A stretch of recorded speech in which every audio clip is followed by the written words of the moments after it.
राष्ट्रवादी काँग्रेस पक्ष आणि घड्याळ चिन्ह कुणाचं? सुप्रीम कोर्टात आज सुनावणी। निवडणूक आयोगाच्या निर्णयाविरोधात शरद पवार गट कोर्टात।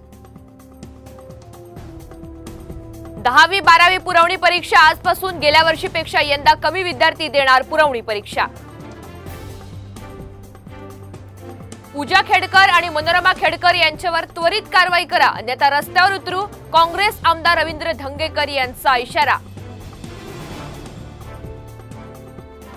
मनमाडमध्ये वऱ्हाडाची बस आणि कारमध्ये समोरासमोर धडक, अपघातात 3 ते 4 जण जखमी। बाजीनगर मंडळातील म्हाडाच्या घरांची आज लॉटरी निघणार। 1133 घरं आणि 361 भूखंडासाठी 4754 अर्ज प्राप्त।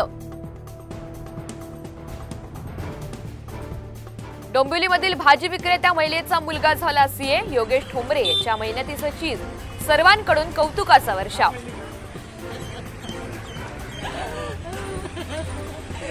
माझ्या कष्टाचा फळ मला भेटला देव।